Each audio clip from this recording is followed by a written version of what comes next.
حضرت جناب ابو بکر صدیق رضی اللہ تعالیٰ عنہ کی شخصیت نبی اقدس صلی اللہ علیہ وسلم کی تربیت کے سبب ایسی تھی کہ جس میں اگرچہ حق کے معاملات میں اور دین کے نفاذ کے معاملات میں ان میں کوئی مداہنت نہیں تھی، لیکن پھر بھی ہر صحابی کا اپنا اپنا مزاج ہوتا ہے۔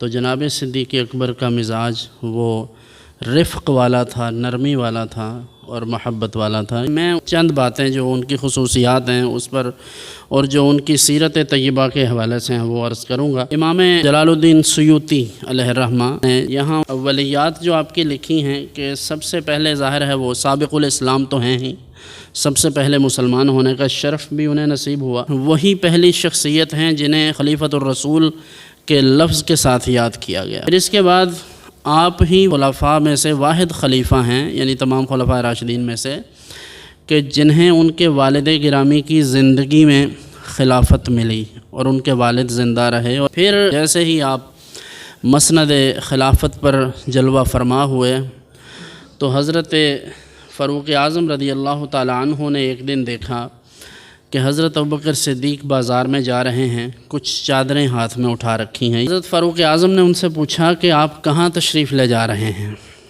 تو انہوں نے فرمایا کہ بازار جا رہا ہوں تاکہ یہ چادریں بیچ کر اپنی گزر بسر کر سکوں۔ حضرت عمر فاروق نے فرمایا کہ اب آپ یہ کام چھوڑ دیجئے، تجارت وغیرہ، تو اب آپ لوگوں کے خلیفہ مقرر ہو گئے ہیں۔ یہ سن کر آپ نے فرمایا کہ اگر میں یہ کام چھوڑ دوں تو پھر میرے اہل و عیال کہاں سے کھائیں گے؟ حضرت عمر فاروق نے فرمایا کہ آپ واپس چلیے، میں آپ کے واسطے اس کام کے لیے ایک بندے کا بندوبست کرتا ہوں، اور وہ ہیں ابو عبیدہ رضی اللہ عنہ۔ پھر یہ دونوں حضرات ان کے پاس گئے اور فرمایا حضرت عمر فاروق نے کہ حضرت ابو بکر اور ان کے اہل و عیال کے واسطے ایک اوسط درجہ کے مہاجر کی خوراک کا اندازہ کر کے روزانہ کی خوراک اور موسم سرما اور گرما کے کپڑوں کا آپ اندازہ کیجئے اور انہیں وہ مہیا کر دیجئے۔ اب یہ دیکھ لیجئے کہ اس وقت جو ہمارے ارباب اختیار ہیں، بلکہ میں تو یہ بات علماء کے لیے اور پیران اعظام کے لیے بھی کہتا ہوں کہ انہیں بھی اس بات کا بخوبی اندازہ ہونا چاہیے کہ اگر انہیں مسند خلافت پر بٹھایا جائے یا کسی کا وارث بنایا جائے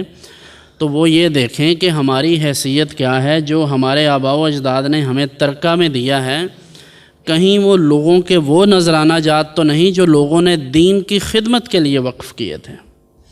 اگر ایسا ہوگا تو پھر علماء کو، پیران طریقت کو اپنی وراثت کے متعلق لوگوں کو قبل از وقت بتانا ہوگا، اپنے بچوں کو بھی بتانا ہوگا کہ بیٹا یہ مال یہ مجھے لوگوں نے دین کے کام کے لیے دے رکھا ہے، اس میں سے تمہارا حق نہیں ہے، اور یہ چیزیں یہ میری ذاتی ملکیت ہیں، میرا کاروبار ہے، تو اس میں سے تم سب کا ترکہ بنے گا۔ طبرانی نے نقل کیا ہے، حضرت امام حسن مجتبی رضی اللہ عنہ روایت کرتے ہیں کہ حضرت ابوبکر صدیق رضی اللہ عنہ نے اپنی وفات کے وقت حضرت ام المومنین سیدہ عائشہ صدیقہ کو بلایا اور ارشاد فرمایا کہ دیکھو یہ اونٹنی جس کا ہم دودھ پیتے ہیں اور یہ بڑا پیالہ جس میں سے ہم کھاتے ہیں۔ پیالہ کیا چیز ہوتی ہے بھائی؟ برتن چھوٹا سا۔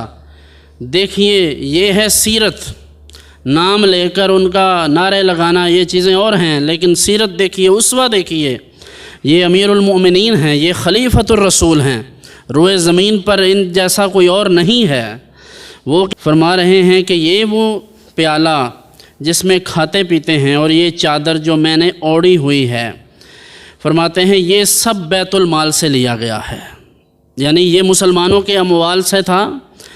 تو فرمایا کہ ہم ان سے اسی وقت تک نفع اندوز ہو سکتے تھے جب تک میں مسلمانوں کے معاملات یعنی خلافت کے امور کی انجام دہی میں تھا۔ جس وقت میں مر جاؤں تو یہ تمام سامان اگلے مقرر ہونے والے خلیفہ یعنی حضرت عمر فاروق کو دے دینا۔ یہ اسوہ ہے مولویوں کے لیے، سب پیروں کے لیے سب سے پہلے، اور پھر سیاستدانوں کے لیے بھی، کہ جنہیں یہ ادعا ہے کہ ہم خلق کے خدا کی خدمت کرتے ہیں۔